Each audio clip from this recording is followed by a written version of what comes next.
पंडित धीरेन्द्र शास्त्री अपने दरबार में क्या करते हैं? राम कथा सुनाते हैं, पर्ची के जरिए भक्तों को बुलाकर उनकी समस्या सुनने से पहले ही पर्चे पर लिखकर बता देते हैं कि भक्त कठिनाई क्या लेकर आया है और समाधान क्या होगा। यहां तक तो ठीक रहा, लेकिन जब हिंदू राष्ट्र बनाने की बात, हिंदुस्तान में रहना है तो सियाराम कहना होगा जैसी बातें पंडित धीरेन्द्र शास्त्री कहने लगे तो विवाद शुरू हुए। लेकिन ध्यान दीजिए, ये बातें दूसरे राज्य में कहे जाने पर जितनी राजनीति नहीं हुई, उससे ज्यादा बिहार में होने लगी। ऐसा क्यों? ब्राह्मण, भूमिहार, राजपूत, अन्य सवर्ण, यादव, कुर्मी, कोयरी, अन्य ओबीसी, ईबीसी, पासवान, मुसहर और मुस्लिम, ऐसी तमाम जातियों में बटा हुआ वोटर बिहार में चुनाव के दौरान जाति के खांचे में बटकर ही अपनी पसंद के दल को वोट देता आ रहा है। जब बिहार में 2024 में पहली बार नरेंद्र मोदी के खिलाफ लालू नीतीश की पार्टी एक होकर उतर रही है, तब क्या बागेश्वर बाबा के जरिए बीजेपी बिहार में जाति नहीं बल्कि धर्म के नाम पर वोट को एक करके जीत हासिल करना चाहती है? हिंदू राष्ट्र के बाद जब हिंदू राष्ट्र की घोषणा होगी तो ये जो जातिवाद की बार बार रोटियां, जो बार बार बैकवर्ड और फॉरवर्ड के नाम पर भिड़ाया जाता है और पॉलिटिक्स की जाती है, हिंदू राष्ट्र के बाद ये सब समान हो जाएंगे, हम सब हिंदू हो जाएंगे। सबसे पहले हम हिंदू हैं, हिंदुत्ववाद की बात होगी और इसमें फिर ना कोई बैकवर्ड होगा ना कोई फॉरवर्ड होगा। हिंदू राष्ट्र के बाद में ये जो बार बार पंथ और मजहब की लड़ाई छिड़ जाती है, ये नहीं होगी। आप अपने जिनको मानते हो आप मानिए, पर ये राष्ट्र सनातन का राष्ट्र है। हिंदुस्तान ही हिंदू राष्ट्र नहीं होगा। हमारे हिंदू राष्ट्र के बाद तीसरी जो बदलाव बहुत प्यारी आएगी, वो तीसरा बदलाव इतना अद्भुत आएगा कि क्या कहना। तीसरा बदलाव ये आएगा कि जितनी भी अभी वर्तमान में जितने भी चुनाव होते हैं भगवान के नाम पर होते हैं, जब हिंदू राष्ट्र की घोषणा हो जाएगी, हिंदू राष्ट्र घोषित हो जाएगा, तो भगवानों के नाम पर चुनाव नहीं होगा, हिंदुओं के नाम पर, मुसलमानों के नाम पर चुनाव नहीं होगा। क्या ये संभव है? इसे समझने के लिए आपको ये भीड़ देखनी होगी, जिसे गर्मी की चिंता नहीं, भूख प्यास की समस्या नहीं, इस भीड़ को चिंता नहीं कि उमस में सांस लेने में कठिनाई हो सकती है। बिहार में लाखों लोग पिछले 4 दिन से लगातार बागेश्वर बाबा के नाम पर पटना के होटल से दरबार तक दौड़े जा रहे हैं, जो आस्था के नाम पर जुटते हैं।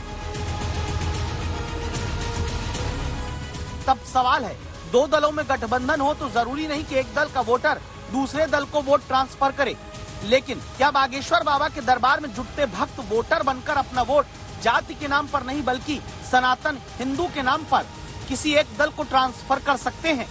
धन्य है बिहार, बिहार की यह पावन भूमि, मैया सीता, माता सीता की जन्मभूमि बिहार, वीरों की भूमि बिहार, संतों की भूमि बिहार। धन्य है, और धन्य है बिहार के लोग जिन्होंने समूचे भारत वर्ष को बता दिया कि हिंदुओं में अगर एकता हो तो उसका नजारा क्या होता है?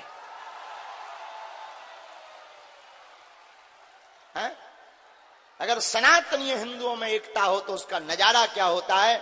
इसका दर्शन करना है तो आओ, कुछ दिन गुजारो बिहार में। बिहार के लोगों को लोग पिछड़े और बिछड़े कहते थे, लेकिन उन लोगों के मुंह पर तमाचा है। बिहार के लोग पिछड़े और बिछड़े नहीं हैं, बिहार के लोग भक्ति से भरे हुए लोग हैं। हिंदू एकता की बात करना गलत नहीं, जातिवाद को खत्म करना गलत नहीं, लेकिन बागेश्वर बाबा की बातें नए विवादों को जन्म देती है। विवाद से सियासत बढ़ती है, सियासत में धर्म आता है और धर्म के नाम पर बंटवारा बढ़ जाता है। 2 बयानों से इस बात को समझिए।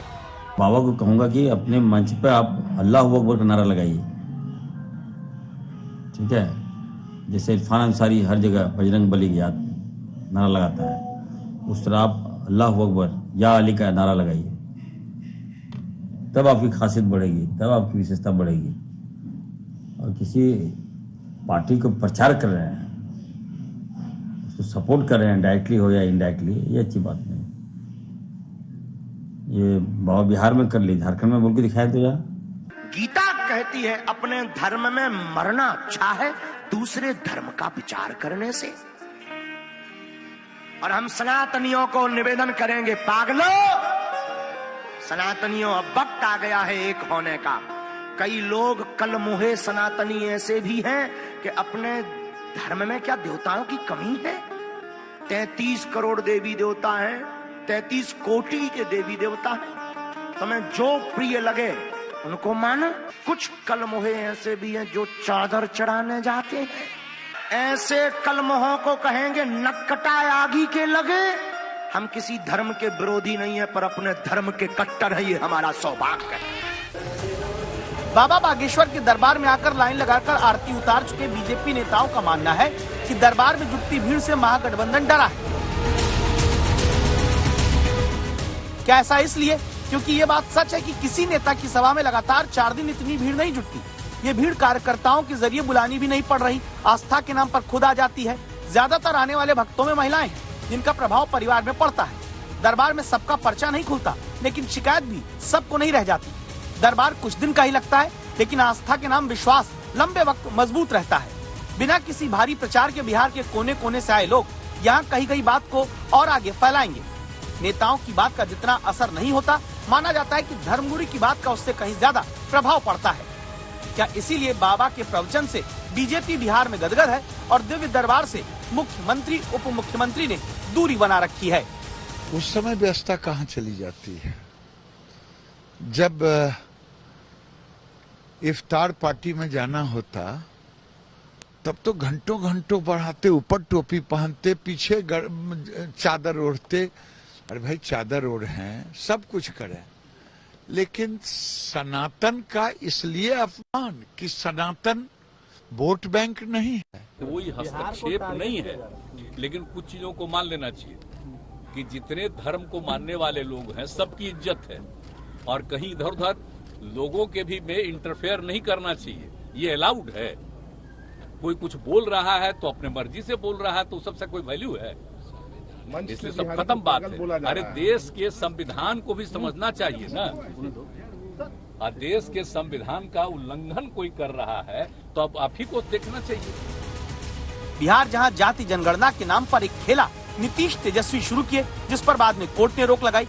बिहार जहां यादव, कुर्मी, मांझी, पासवान, मल्ला और सवर्ण अलग अलग जाति में बटे बहुसंख्यक जिस पार्टी को देते हैं वोट, जाति के नाम पर ज्यादातर एक मुश्त देते हैं, वहां बाबा क्या जाति में बटे वोटर को भक्त के रूप में अपने प्रवचन से वापस मतदाता बनाकर बूथ तक पहुंचा पाएंगे? तो क्या बाबा के प्रवचन से ही अब बिहार में शासन तय होगा? रोहित सिंह, पटना, आज तक।